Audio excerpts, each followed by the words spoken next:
We are pleased to announce that the early bird deadline for our upcoming Private Market Symposium for Commercial and Residential Real Estate has been extended until Wednesday, February 9th.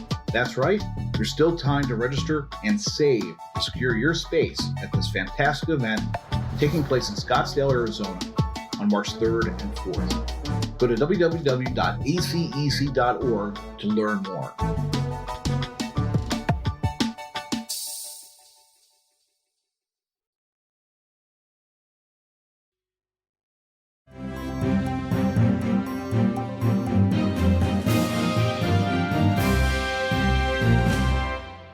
Welcome to Engineering Influence Podcast from the American Council of Engineering Companies. And this week, we are inviting in our new members of our executive committee for orientation, 2 days of death by PowerPoint. And I'm very pleased to be joined by Ralph Guida. He is the president of Guida Surveying Incorporated out of sunny Irvine, California, much sunnier and warmer than Washington. Yes. Sorry to have you come out to the tundra. Yes. Yes. Less 75-degree weather. Yeah. And we still have snow on the ground. But, this is a great opportunity as someone who's coming in to ExCom. First, I guess, tell us a little bit about your firm, how you got involved with ACEC to begin with. First off, Guida Surveying is a solely land surveying company. We do no engineering. We provide surveying services to multiple engineering firms throughout, and that's how I started. I'm a second-generation land surveyor. I got in business with my father, and he got me through high school and so forth. And instead of having summers off, I went to work as a surveyor. So that's how I got into surveying. Loved the career. How I got involved with ACEC, I started attending local board meetings, and I started seeing what was going on and the involvement and the differences it made versus the professional societies are dealing with the academics. This was dealing with businesses, and that's how I was trying to run my business. I needed to learn more. Yeah. My training and background was through the union and through local junior colleges. That's how I got my education. But where I got my business knowledge and experience is by doing and taking seminars and classes through ACEC and talking to people on the local level, and then working my way up through the state to the state president of ACEC California, national director, and then on to here. So that's in a nutshell. So at what point in your involvement with ACEC did you kind of realize that volunteer leadership is something that you'd be interested in exploring? I wanted to give back to what I had learned, and hopefully have people not go through the mistakes and trials that I went through by business, by running business, or pursuing work, or how that avenue versus trying to recreate the wheel. I wanted to be able to provide that back to anybody else that would be interested in. Given your involvement at the California state level, mm-hmm. and then also at national, what do you think is the biggest value proposition that ACEC brings to the table for firms? Like you said, there's that difference between ACEC and the professional associations, professional societies. What's ACEC's unique kind of proposition? They bring business value. They bring the insurance, the trust. They bring in volume. Everybody I've met, especially through the surveyors coalitions, the COPs, everyone's willing to share their experience and knowledge to help you. And when I came across any issues in California or whatever thing I had a challenge with, I could reach out to that community, and I got resources and supplies back on how to solve the problem, or they helped come in and help solve the problem. So I mean, it was that. Ralph, you mentioned your membership in COPS, and we always talk about the importance of joining a coalition, becoming part of an ACEC coalition. If there's somebody who was on the fence, who knew about them, but was like, why do I need to join a coalition? What would you say to them to convince them that a coalition membership is the way to go?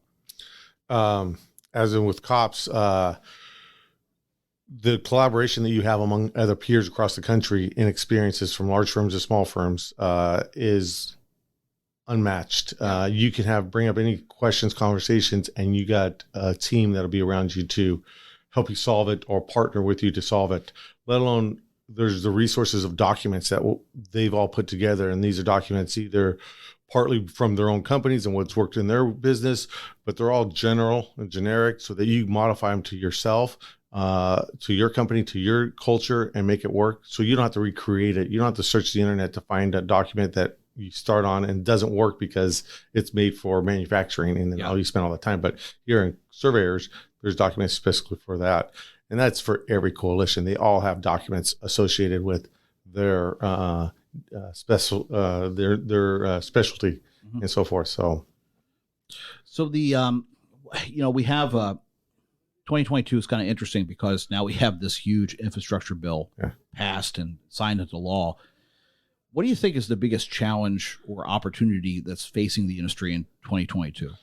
Interesting. Our challenge is going to be manpower. Yeah. Recruiting, getting them. And we're actually starting to try and figure out how to get to high school. California is basically a union state. And as I said, I went through an apprenticeship program through the union, trying to get them to recruit people young, to get them into whether surveying or get them into the engineering somehow, not just through the unions, but get them in there to recognize this is a great profession. It's not the pocket protectors guys anymore.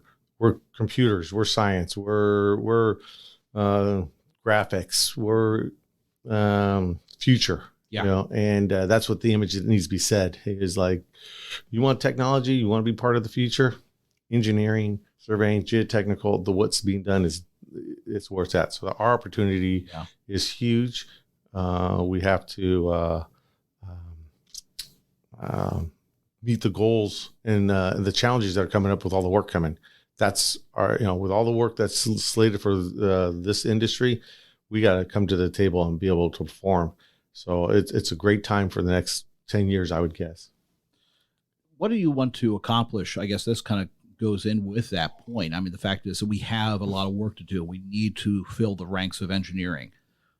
What would you like to accomplish in your time on ExCom? Like what would you think would be, looking back at it at the end of the day, going, yeah, we moved the needle? Move the needle if states and nationalized legislators immediately came to ACEC for comments or questions or concerns about anything dealing with the infrastructures, vertical, anything dealing with engineering aspect, environmental, came to us as the knowledgeable center for that. That would be awesome. The other is that we don't toot our own horns enough of the success and projects that we have been involved with. They see them and they see the contractors and they're always out there tooting their own horns, but we don't. We sit back there and we just go there. But we, as a profession, are out there devising new ways, new technologies on how to accomplish things faster and better and at a reasonable price. Yeah. Well, I do hope that it's a good 2-day kind of crash course and the AC organization and operation. Welcome aboard. Look forward to working with you as we tackle a lot of big problems. And of course, the strategic plan, a lot of the things that you mentioned there about moving the needle, becoming that primary resource is part and parcel with that plan. And that's something we're going to be working very hard on in the weeks and months to come to make that a reality. Absolutely. And look forward to working with you on that and accomplishing that goal. Well, thank you, Jeff. I look forward to being part of the team to move that needle and see the success of this organization. I truly believe in it. Well, Ralph, thank you very much for being part of the program today. And again, this has been Engineering Influence, a podcast from the American Council of Engineering Companies. We'll see you next time.